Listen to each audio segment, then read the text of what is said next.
किसका? प्रभु का पावन प्यारा नाम। ये नाम नहीं काल का, विश्व में शांति कौन लाएगी? धरा पर सतयुग कौन लाएगी? हिंदू मुस्लिम सिख ईसाई बाबा जय गुरुदेव जी की अर्जी है, प्रेम से बोलो जय गुरुदेव। युग परिवर्तक मथुरा निवासी बाबा जय गुरुदेव जी महाराज के चरणों में कोटि कोटि प्रणाम करते हुए सत्संग में सभी आए हुए सभी सत्संगी भाई बहन माता पिता सभी को प्यार भरा जय गुरुदेव। सत्संग की ओर चलते हैं। जय गुरुदेव। स्वामी जी महाराज अक्सर सत्संग पर जोर देते हुए कहते हैं, सत्संग में तुम नहीं आते हो और सत्संग में थोड़ी बहुत हवा तुमको लगती है, उसे संसार की हवा उड़ा देती है और तुम संसार में बह जाते हो और विचार संसारी हो जाते हैं, बल्कि उसमें भी नीचे चले जाते हो। इसलिए कहा है कि भजन एक बार फिर भी न करो, लेकिन सत्संग जरूर जरूर बैठो, कभी चुपो नहीं। वो बात क्या कर रहे? सत्संग न मिले, ज्ञान न मिले, सद्गुरु बोधा की सत्संग की गणना हो रही है यहाँ पर। स्वामी जी ने कहा सत्संग में तुम नहीं आते हो और सत्संग में थोड़ी बहुत हवा तुमको लगती है, उससे संसार की हवा उड़ा देती है। यानी जैसे बरसात आती है तो बरसात में क्या होता है, 8 महीना तो मेहनत है ना, सो जाती है, और जैसी बरसात आई तो मेहनत बाहर आ जाती है। तो ऐसा ही कुछ जीवों का है। आए बीच में गायब हो गए, सत्संग को भूल गए, तो गुरु महाराज क्या कहते उन लोगों के लिए, सत्संग में तो आते नहीं हो, आते हैं 1 महीने 2 दिन आ गए, 2 हफ्ता आ गए, दिन पीछे हो गए। तो कहते हैं कि जो ठंडक लगी, हवा लगी सत्संग की, तो वो संसार की हवा उड़ा देती है। यानी बैटरी में चार्जिंग हो चुकी थी, वो डाउन हो गई, फिर डाउन हो गई तो रंग किसका चलेगा? संसार का। गुरु पर अविश्वास और रुचि पैदा हो जाना और संसार की चाह बढ़ना, सबसे बड़ा धोखा इंसान की यही संसार की चाह। अंत समय में इंसान के प्राण नहीं निकलते जल्दी, खिंचतान होती है। इसीलिए कहा जिसे जी हो भोजन करो। तो गुरु महाराज कहते हैं कि तुम संसार में भर जाते हो, विचार संसारी हो जाते हैं, जल्दी उससे भी नीचे चले जाते हो। इसलिए कहा है कि भजन एक बार फिर न करो। क्या कर रहे हैं? भजन फिर एक बार न करो, चलेगा, लेकिन सत्संग में जरूर बैठो, कभी छूटो मत। ये स्वामी जी ने कहा, इसलिए का मैं आपको पढ़ के बता रहा हूं। आगे कहते हैं तुम्हें सिमरन ध्यान भजन तीनों करना है। भजन में मन लगता है तो भजन में अधिक समय दो, लेकिन ध्यान कभी करो और ध्यान भी करो, और अगर ध्यान में मन न लगे तो ध्यान में अधिक समय दो, लेकिन भजन करो, करना सब है।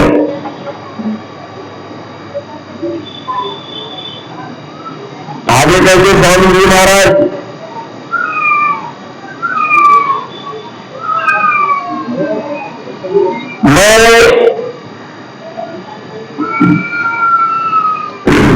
तुम लोग आओ हमको याद करते रहना, तुम लोग आओ हमको याद करते रहना, हम भी तुमको याद करते रहते हैं।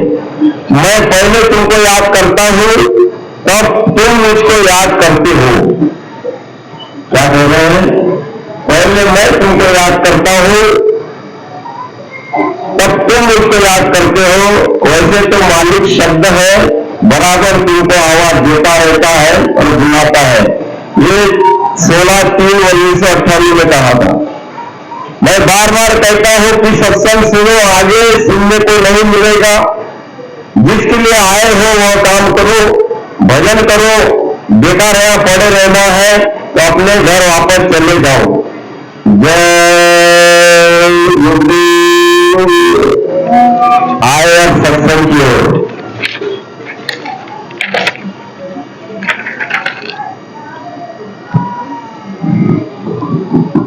अब का करियो यार, विषय है अब का करियो यार।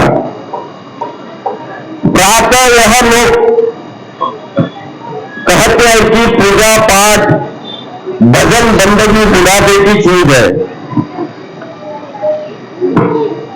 प्रातः यह लोग कहते हैं कि पूजा पाठ बंदगी भजन बंदगी बुढ़ापे की चीज है। बचपना तो खेल कूद का है और युवा अवस्था संसार के लिए है, लेकिन मानव जीवन की सबसे बड़ी सादगी ये है कि इन सांसों का कोई भरोसा नहीं है।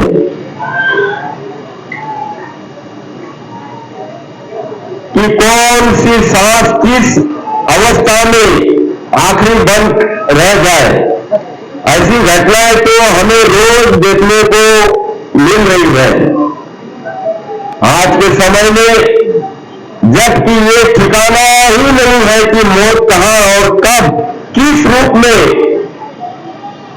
एक को अनेकों को दबोचे। आए दिन ऐसी घटनाएं सुनते रहते हो, फिर भी एक बांध लिया है कि भजन बुढ़ापे की चीज है। कितना बड़ा सवाल और जवाब इसी नहीं है। प्रातः लोग उठते हैं तो हमारा काम कर रहे हैं पूजा पाठ का। अब लोग ये कहते हैं कि भाई ये पूजा पाठ बंदगी है, ये तो बुढ़ापे क्या होता है, ये बुढ़ापे में भजन बंदगी करना चाहिए। मतलब लोगों का मतलब सिद्धांत यही है। 99 लोग तो ये कहते हैं कि भाई बुढ़ापे में भक्ति करना चाहिए। बचपना तो खेलकूद में गया, युवा अवस्था तो संसार में लग गई और बुढ़ापा बनता है तो भक्ति में। अब बुढ़ापे में भक्ति कैसे हो? मगर यहाँ गुरु महाराज कह रहे हैं कि युवा अवस्था के लिए तुमने तो खेलकूद में बचपना गंवा दिया, युवा अवस्था संसार के लिए। लेकिन मानव जीवन की सबसे बड़ी सादगी यह है कि सांसों का कोई भरोसा नहीं है कि सांस किस अवस्था में आखिरी दम रह जाए। किसको मालूम था परसों के दिन शिव शक्ति कैपिटल मार्केट के अंदर आग लग जाए और 10 जनों को स्वाहा हो जाए। बताओ किसने सोचा था कि आज हम करोड़पति हैं और 1 मिनट में करोड़पति। मेरे प्यारे भाई बहनों, जिस पर बीतती है ना उसी को मालूम पड़ता है। अमीरी में से गरीबी में आना ये सबसे बड़ा उसको धक्का लग जाता है, सदमे में आ जाता है। एक तरह का गरीब फूल गया, मगर अमीरी में से अगर गरीबी रोड पे आ जाए तो उसकी मानसिक दशा ठिकाने पे नहीं रहेगी। और जिन लोगों का जो माल जल गया उनकी जाकर पूछो वह कहा जा रहा है कि मौत कौन से सांस में आके दबोच ले, इसका कोई भरोसा नहीं है। कहते हैं कि कोई भरोसा नहीं कौन सी सांस किस अवस्था में आखिरी बनकर रह जाए। ऐसी घटनाएं हम रोज ही देखते हैं और सुनते भी हैं और सुनने को मिलता भी मिल रही है। आज के समय में ये सब ये ठिकाना ही नहीं कि मौत कहां और कब और किस रूप में एक को अनेकों को दबोचे। आए दिन ऐसी घटनाएं सुनते रहते हैं, फिर भी एक लगाए भागे है बुढ़ापे में हम भजन करेंगे। आपने गर्भ में वादा किया था, महापुरुषों ने तो हमेशा ही ये कहा और समझाया कि मनुष्य जीवन भजन करने के लिए ही मिला है। बाबा गौरी महाराज कहा कि जितने जन्मों में तुमने उस परमात्मा से वादा किया कि मुझे गर्भ के कष्ट से मुक्त दिला दे, प्रभु मैं अंतिम श्वास तक भजन करूंगा, आपकी मौत बेकार नहीं जाएगी। लेकिन हर बार तुम अपना वादा भूल गए।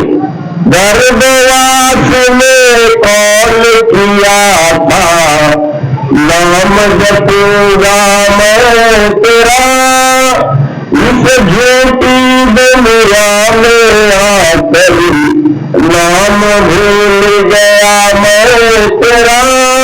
संत सद्गुरु आते हैं, संत सद्गुरु आते हैं समझाने के लिए, कुछ तो समय निकाल हरि गुण गाने के लिए। यहाँ कह रहे स्वामी जी महाराज, जो महापुरुष आते हैं, आप जो भटक जाते हो, आपने मां के गर्भवास में जो वादा किया था उस प्रभु से कि मुझको इस गंदगी से बाहर निकालो, मैं बहुत दुखी तकलीफ में हूँ। जब वादा किया था कि मैं अंतिम श्वास तक आपका भजन करूंगा, मगर जैसे कि मैं बाहर आए, गर्भ से बाहर आए, हम वादा मालिक का वादा खिलाया कि हमने कर दिया। जैसे बच्चे का जन्म होता है तो बच्चा रोता है, इसलिए कहाँ करता है कि मैंने कहाँ वादा किया, कहाँ वादा किया। माया का पर्दा आंखों पे गिर जाता है। इसलिए प्रेमी भाई बहनों कहते हैं वादा किया था, उस वादे को हम भूल गए। अरे किसी जन्म में तो आपने वादे को पूरा करो।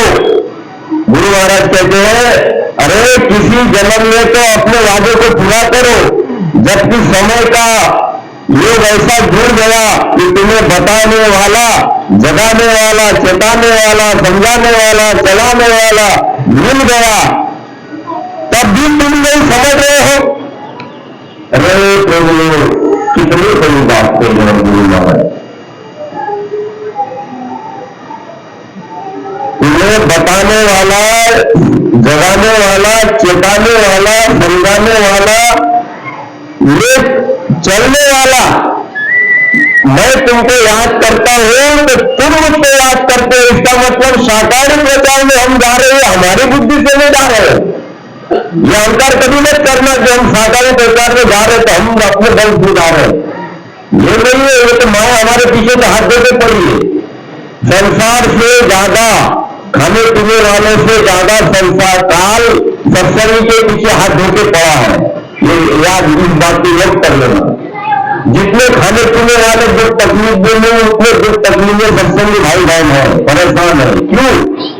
इसका कारण वही है, मेरे दायरे से ये न निकल जाए, इसीलिए काल हमारे पीछे पड़ा है। मगर सफर गुरु का है, दोनों खींच रहे हैं, दोनों खींचा तानी हो गई हमारे साथ। ये अंदर में मालूम पड़ रहा है, ऐसे थोड़ी मालूम पड़ेगा। तो गुरु महाराज कह रहे जब मैं याद करता हूं तो तब तुम मुझसे याद करते। कहने का मतलब जब गुरु महाराज हमको शाखादेव प्रचार में बुलाते तब हम जाते हैं। हमारी क्या हस्ती, हमारा तो मन देता है, हमारा मन दिया देता है। ये गुरु की दया है। ये सत्संग में आना, शाकाहारी प्रचार, जो भी जाति हो, सेवा करना, जो भी है, सब गुरु के मोह में, गुरु की दया में हो रहा है। तब भी समझ नहीं आ रही है। हम कर्मकांड में लगे हैं, इसी क्या मिलने वाला है प्रभु। हेमंत ऋषि का जो सत्संग में पढ़ो, क्यों सुना, किसके लिए सुनाया? संसार वालों के लिए नहीं सुना, वो तो अज्ञान में है। अभी होश में आकर बेहोशी का अगर हम काम करें, अब कोई सत्संग करके बोले महाराज जी चलो बोला ही ऐसा सत्संग। हमने केंद्र पे सत्संग में गुरु महाराज ने बताया, ना तो आपने उनको देखा त्रेता वालों को, ना तो आपने द्वापर वालों को देखा, और नहीं उनकी वाणी को तुमने सुना। तो आप किसकी भक्ति और किसका रूप धारण करोगे, किसका रूप सामने लोगे बताओ? अरे ना तो देखा उद्धार कर सके। उद्धव कह रहे मैं बुढ़ा पड़ूंगा, बचपन का मैं मित्र हूं, हे ईश्वर है माधव, मैं अब बुढ़ा हो गया, मैं तेरा मित्र हूं, जब तुम अपने परधाम जाने लगे तो मुझको भी साथ ले चलो। तो कृष्ण क्या कहते हैं, ये मेरे बस का काम नहीं है, मेरा काम है काल रूप में चुनकर धाता शुभ अशुभ कर्म फल दाता, मैं कर्म का फल देता हूं, मेरे हाथ में मुक्ति और मोक्ष नहीं है। मुक्ति मोक्ष चाहते हो तो त्रिकालदर्शी महात्मा की खोज करो।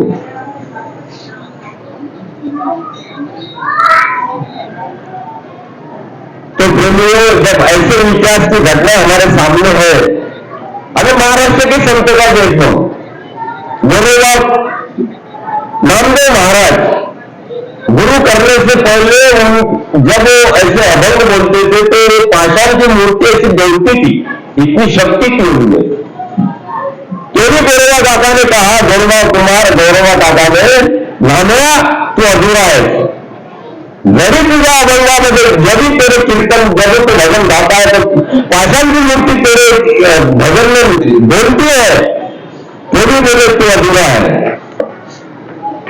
बोले पहुंचा गुरु की त्रिकालदर्शी महात्मा की खोज तुझको करनी पड़ेगी, तब क्या तो बोले तू परिपक्व होगा, अभी बोले तू कच्चा घड़ा है। मुझे बताओ, इतनी शक्ति होने के बावजूद लोग कह रहे हैं तू कच्चा है, बोले पक्का नहीं है, मुझे भी भक्ति होने का मतलब प्रेमियों, जैसे हमको कहा है जिसने खुदा को देखा, जिसने रब को देखा, जिसने अल्लाह को देखा वो हो गया, और कहा है खुदा किसने मेहरबान है, जो मुझमें खुदा को देखेगा खुदा उसको मेहरबान है। तो प्रेमी भाई बहनों, गुरु महाराज कहते हैं ऐसा अच्छा समय मिला है जबकि तुमको हर तरह की सुविधा और भजन, हर तरह की सुविधा है और भजन नहीं कर पा रहे हो तो कल का क्या भरोसा कि समय कैसा रहेगा। सब तरह की सुविधा है, मकान है, पैसा अगला है, कोई बात का टेंशन नहीं है, और कोई भी भजन नहीं कर रहे तो गुरु महाराज कह रहे हैं आज समय है, कल क्या न देखा भजन होगा कि नहीं होगा। महात्मा भजन करा लेते हैं। इस संदर्भ में मुझे एक पुरानी घटना याद आ गई। मथुरा आश्रम पर सफाई का काम चल रहा था। किसी गांव का एक सत्संगी इस मैदान में जी तोड़ से मेहनत कर रहा था। मथुरा आश्रम पर सफाई अभियान चल रहा था। किसी गांव का सत्संग आया होगा, बेचारा गरीब होगा, जी तोड़ से सेवा कर रहा था। उसे देखकर ऐसा लग रहा था कि रोटी के लिए उसे बहुत संघर्ष करना पड़ता है। मतलब यह है कि गरीबी की मार से दुखी है। स्वामी जी ने उसे देखकर कहा था कि देखो सेठ, स्वामी जी महाराज ने कहा कि देखो सेठ को जब इसे सारी सुविधा थी तो भजन नहीं किया, और अब जब रोटी के लिए हाड़ तोड़ मेहनत करनी होती है तो ऐसी सेवा कर रहा है और भजन भी करता है। और फिर हंसते हुए बोले कि महात्मा जब पकड़ लेते हैं तो भजन तो करा ही लेते हैं। अभी आपको सुख सुविधा है, सब कुछ है, तो भी भजन नहीं कर रहे। तो कहा गुरु महाराज ने एक बार सत्संग में रहा था कि महात्मा ऐसी जगह डाल देंगे, रोटी के लिए तरसते रहो, दर्शन के लिए तरसते रहो, क्या करोगे? भजन करना ही पड़ेगा। जैसे वालंबा विलंबा इधर के क्षेत्र में देखो, विचारों को मथुरा के लिए टिकट में पैसे मिलते थे। महात्मा जिसको पकड़ लेते हैं भजन करा के लेते हैं, अभी सुविधा है कोई भजन नहीं हो रहा है, ऐसी परिस्थिति में डाल दोगे कि रोटी के लिए मेहनत, बस झोपड़े में गरीबी में जब गुजारना पड़ेगा। तो गुरु महाराज कहते जब सुविधा अच्छी है तो भजन मौके में चौका मान तो भजन करें। महात्मा महात्मा मिलते हैं वो भजन करा ही लेते हैं।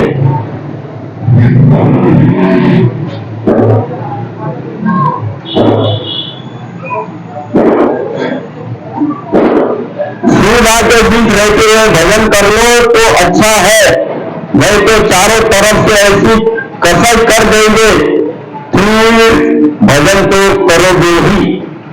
अभी कह रहे हैं भजन नहीं करोगे, चारों तरफ से ऐसी कसरत कर देंगे तो फिर तो दुख में तो तकलीफ है, तो भजन करना ही चाहिए। खैर ये तो महात्मा की बात हुई। यही क्या उनकी कम दया है कि अपने साय में रहकर चाहे जैसे भी भजन करा लेते हैं।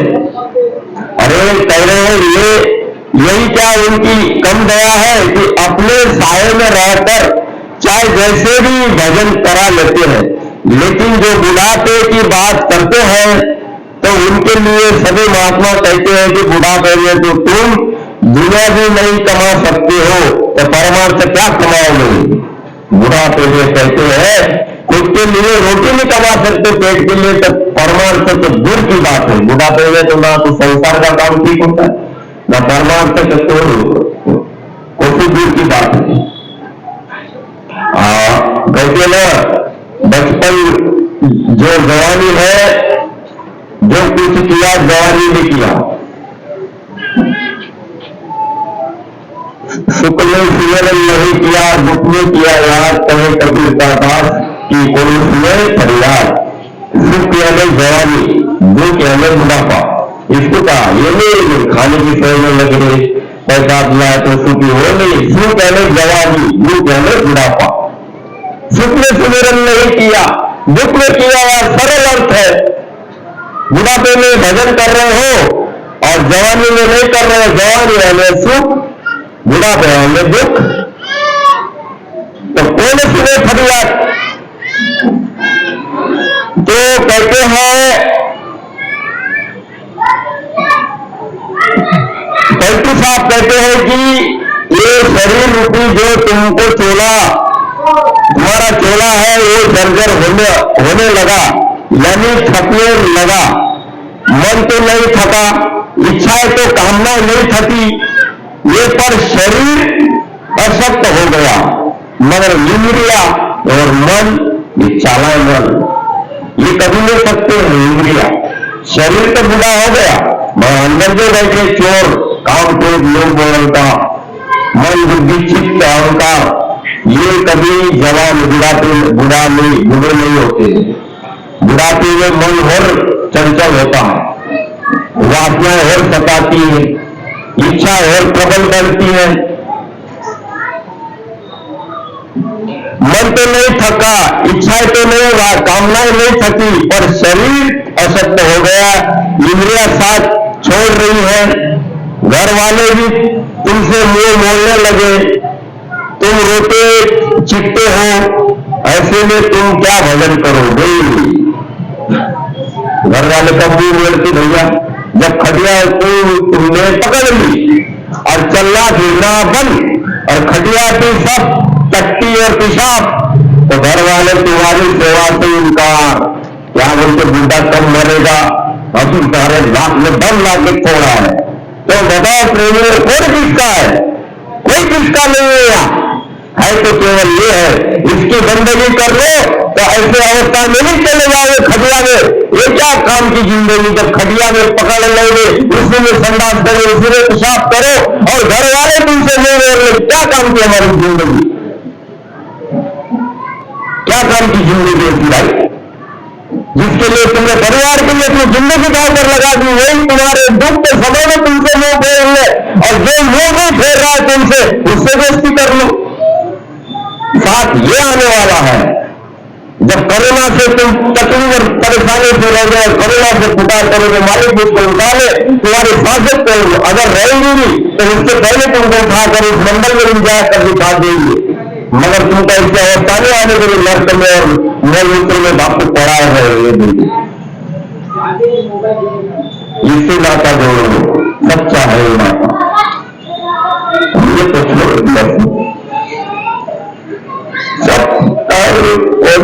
देखा करते लोग आपके सामने बोल रहा हूं, भक्ति एक की करो।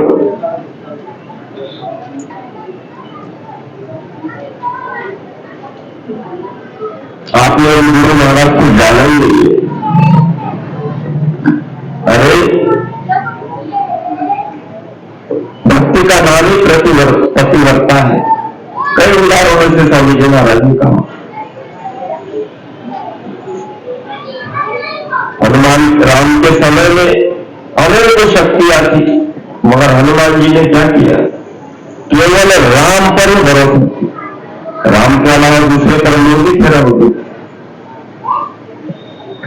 जब लंका में जा रहे थे तो कितना शक्तिशाली, राम से भी शक्तिशाली था रावण ने राक्षस को भेजा था। बताओ, राम का रूप धारण कर लिया था, मगर राम के लिए हनुमान जी के लिए केवल राम के अलावा दूसरा नाम नहीं दिया। यह है प्रतिवर्ता भक्ति। हमारे मुंह में जय दुर्गे नाम के अलावा दूसरा नाम नहीं आना चाहिए, क्योंकि कलयुग का वक्त का जगा हुआ नाम है। एक साजे सब सजे, सब साजे सब जाए। गुरु महाराज ने कहा, जब तुम पर मुसीबत पड़ जाए, मुसीबत का पहाड़ टूट पड़े, तब मुझसे याद कर लेना। मैं तुम्हारा सच्चा सेवक हूँ, सच्चा साथी, तुम्हारा सच्चा मैं जोड़ी हूँ। मैं तुमको अवश्य मिलूंगा, तुम्हारे उस समय में मदद करूंगा। इतने सीना ठोकर कौन बता रहा? बताओ, जिसमें हमने त्रेता वालों को नहीं देखा, द्वापर वालों को नहीं देखा, सतयुग वालों को नहीं देखा, और उस पर हम विश्वास कर रहे हैं। और जब तुम्हारे सामने दोनों सीना ठोकते, उस पर उसके बातों पर हमारा विश्वास हो, तो हमारी जिंदगी का यह हालत है। बताओ। अरे गुरु महाराज कहे, तुमको बीमारी है तो भजन कर लो सत्य दिल और तड़प के साथ, क्योंकि तुम्हारी जो जीवात्मा उस नाम की चेतन है, मालिक अंश है, और तुम उसको चेतन से चेतन की भक्ति करोगे, तुमको एक प्रकार की बीमारी है ही नहीं। ये दादा जी की गारंटी है। बोलेंगे दादा जी बीमार क्यों पड़ते थे? ये हमारे कर्म लेते थे, और मैं लेते थे अगर सत्संग में नहीं सकते। ब्लड कैंसर कितने को हो गया होता? गन्ना खिलाया। मेरे प्यारे भाई बोले, गुरु महाराज ने क्या कुर्बानी दी हमारे लिए, हम भी जानते, उनके एहसान की बदौलत हम उनके चरणों को जिनके बराबर नहीं कर सकते। इतनी बड़ी कुर्बानी गुरु महाराज ने दी है हमारे लिए। पहले तो इमरजेंसी की कुर्बानी गुरु महाराज ने जल जाती, आज दुनिया में हम न आती। सबसे बड़ा एहसान इनका ये है, ऐसा कायदा पास हो गया था, बताओ, उठा के ले जाकर लंबी कराते थे, मगर भारत के अंदर किसी ने आवाज नहीं लगा यह धर्म के विरुद्ध, मगर गुरु महाराज ने आवाज लगाई। तो गुरु महाराज को क्या सजा होगा? ये तो उनकी लीला थी, उनके कौन हत्या भी लगा सकता था। सत्य के साथ ही घटनाएं घटती है। इसका गवाह है राम कृष्ण। ये देखो, राम को बनवास, कृष्ण भगवान को जन्म, कैद खाने में जन्म हो गया, ईसा मसीह को सूली में लटकाया। जितने भी महापुरुषों का इतिहास देखो, जो सच्चे है, झूठे के साथ नहीं हुआ है। झूठों के साथ हुआ, जो पाखंडी है, जो धोखेबाज है, उसके साथ हुआ नहीं, मगर जो सच्चे हैं लोगों के साथ ही दुख और तकलीफ भी उठानी पड़ी। खैर, गुरु महाराज कहते हैं, इच्छा साथ छोड़ रही है, घर वाले भी तुमसे मुंह मोड़ रहे हैं, तुम रोते हो, चिढ़ते हो, ऐसे में तुम क्या भजन करोगे? अब तो मौत की जब तक सुनाई देती है, तुम्हारा एक एक पांव कब्र की ओर है, दूसरे पांव में तुम आज की दुनिया भी चाहते हो। आज ही होश नहीं आ रहा है, अभी होश नहीं आ रही तुमको, अब क्या कर सकते हो? अब तो काल ने तकाना शुरू कर दिया, किसी भी समय अपना परवाना भेज देगा और तुम कुछ नहीं कर सकते हो। तुम्हें जाना पड़ेगा, तब तुम दुनिया के मोह जाल की बातें, तभी तुम मोह जाल की बातें, दुनिया के मोह जाल की बातें करते हो। ठंडे दिल से सोचो, ठंडे दिल से सोचा जाए तो पलटू साहब ने कितना सजीव चित्रण किया है कि बुढ़ापा, ठंडे दिल से सोचा जाए कि पलटू साहब ने कितना सजीव चित्रण किया है बुढ़ापे का। राजा हो रंक, बुढ़ापे का अनुभव सबका कम देश एक ही होता है। सारी जिंदगी दुनिया के लिए बीता दी तो बुढ़ापे की कमजोर अवस्था में भजन क्या कर सकते हो।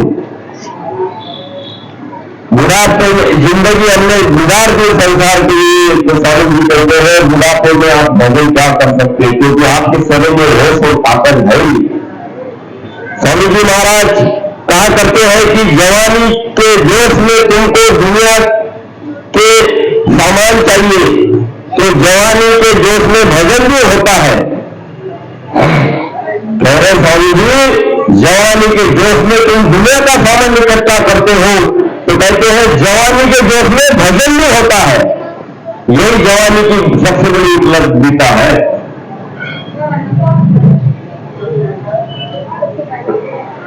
तुमको दुनिया का सामान चाहिए तो जवानी के जोश में भजन भी होता है, और जिसने भी परमात्मा को प्राप्त किया जवानी की अवस्था में कोई एक कई लाख उदाहरण है बुढ़ापे का रहा जिस पर गुरु की विशेष कृपा रही और इसने भजन किया, नहीं तो सबने जवानी और जोश में ही भजन किया। कहते हैं परमात्मा को प्राप्त किया जवानी की अवस्था में ही किया। कोई एक आम उदाहरण बुढ़ापे का रहा जिस पर गुरु की कृपा विशेष रही हो, तो इससे बुढ़ापे में भजन, वो भी गुरु के दया से इससे बुढ़ापे में भजन करवा लिया हो, वो गुरु की दया से। और मगर जिसने भी भजन किया जवानी में किया। तो मेरे प्यारे भाई बहनों,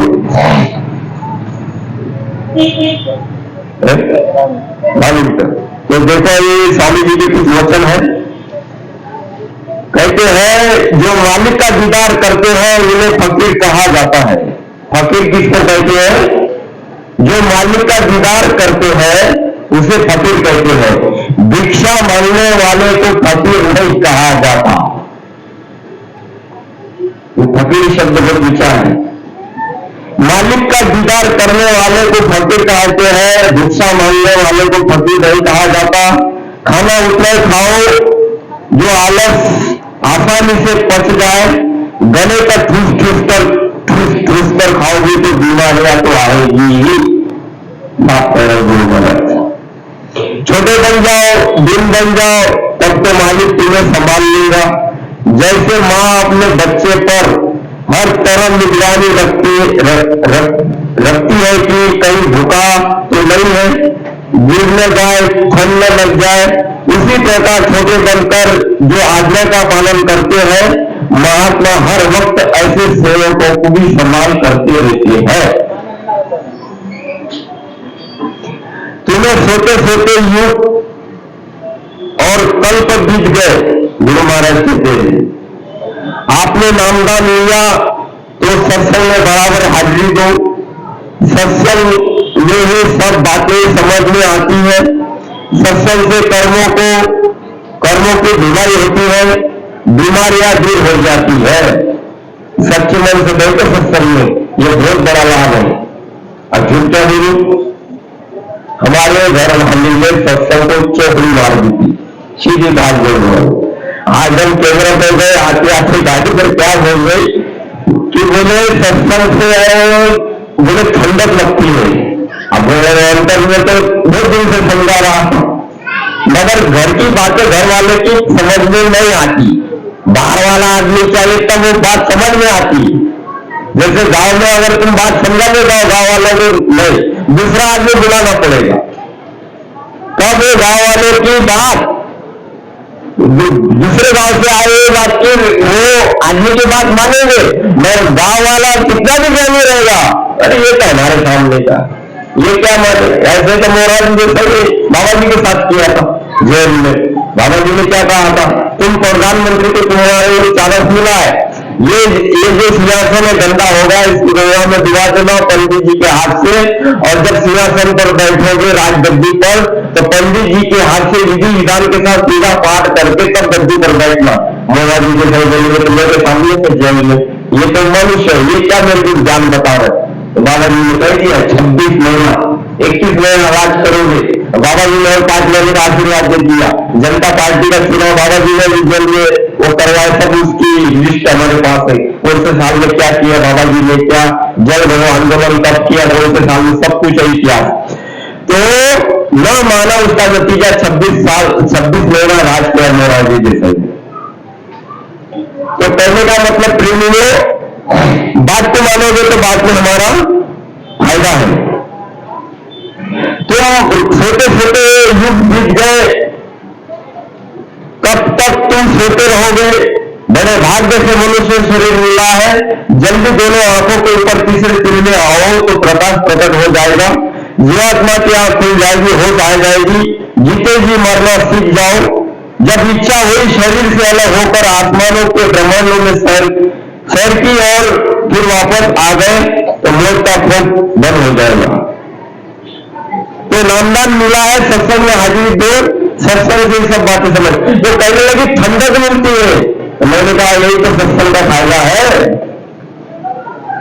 और सत्संग से कह रहे गुरु महाराज बीमारियां दूर होती है, यहां लिखा है वही कर रहा हूं। सत्संग से कर्मों की धुलाई होती है और बीमारी दूर हो जाती है। और कब होगी भैया, एक पर भरोसा रखो। अब तुम बोलेंगे दूसरा बाबा आया वहां जाओ, उसको पकड़ो, इधर से फायदा होगा, तो घड़ी के इधर कर रहे हो बताओ, ना घर के ना घाट के। गुरु महाराज ने ये भी उदाहरण सुनाया, बोलते गुरु महाराज ने बोले तो बोला ही नहीं, मगर गुरु महाराज ने ये भी कहा था जो इशारा समझ गया यही चतुर चालक है। समुद्र में जब नाव में बैठा, नाव डगमगा रही और उफान से समुद्र में चला, तो पहला आता है, बोले मैं खुदा का खुदा हूं, मेरा हाथ पकड़ ले। बोले मैंने तो तुमको बोला नहीं, तो मेरे कैसे खुदा हो सकता, बोले मैं गुरु का गुरु, महागुरु, मेरा हाथ पकड़ ले। बोले मैं ये पकड़ूंगा, मैंने जिसको देखा और मैंने जिसका दर्शन दीदार किया, मैं उसी को हाथ देखूंगा। फिर और दूर जाते तो और डगमगा गई नाव में पानी चढ़ने लगा थोड़ा, तो एक हाथ हो रहा है समुद्र से, बोला मैं खुदा का खुदा हूं, मेरा हाथ पकड़ मैं तेरी मदद करूंगा। बोले मैं नहीं जानता, मेरा तो खुदा मेरा गुरु है, गुरु के अलावा मैं जिसका हाथ में पकड़ूंगा। आखिर में गुरु किनारे करके कश्ती भैया पार लग गई। गुरु ने परीक्षा ली, ये पक्का है कि कच्चा है, उसने जो कहा कि बच्चा है तो भक्ति में पास हो गया। तो बीमारी में जा रहे तो बाबा पर विश्वास ही नहीं, घड़ी गुस्सा करे, घड़ी गुस्सा करे, घड़ी नहीं कर रहे, कैसी बीमारी जाएगी। एक साथे सब सके, सब साथे सब जाए, एक पर मत लिखे बस। फिर देखो क्या होता है। गुरु महाराज कह रहे क्या कर रहे, ये भी आपको विश्वास दिलाता हूं।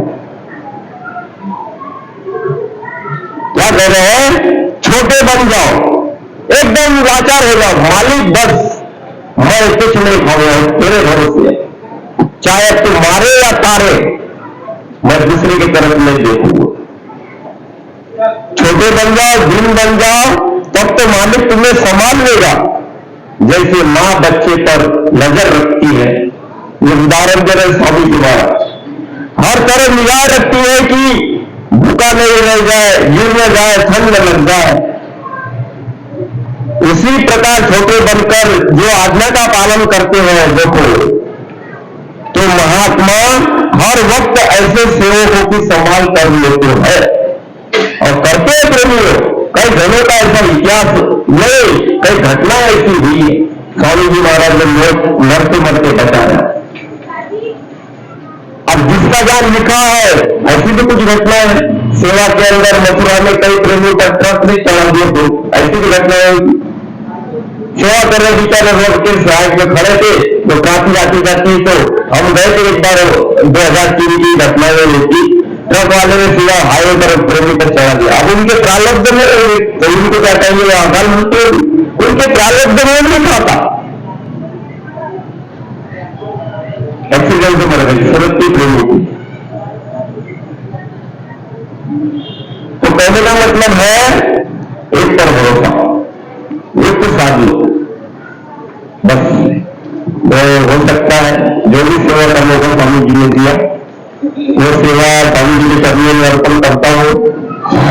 और 23 मार्च का मनाना है क्या केंद्र की, तो 23 मार्च का कार्यक्रम हमारे बीच आ रहा है और पूरे सूरत में ये केंद्र पर भी होने जा रहा है। और एक दूसरा प्रोग्राम है, तो जिनकी भी सेवा देनी है आप दे सकते हो।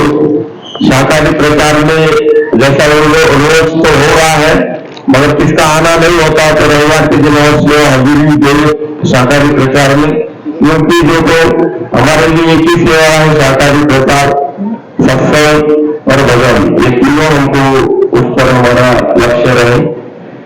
जय गुरुदेव।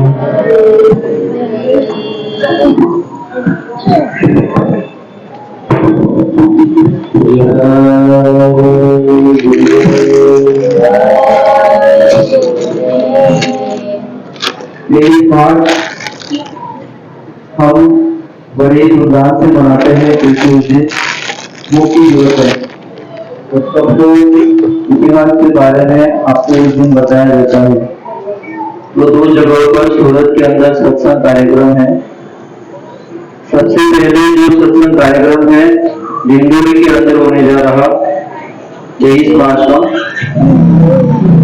वो पहले 9 से 1 बजे तक शाकाहारी की रैली होगी, 1 बजे से 3 बजे तक सत्संग होगा और उसके बाद में भोजन प्रसादी होगी 3 बजे से। और स्थल है उसका उमिया माता जी संस्थान जो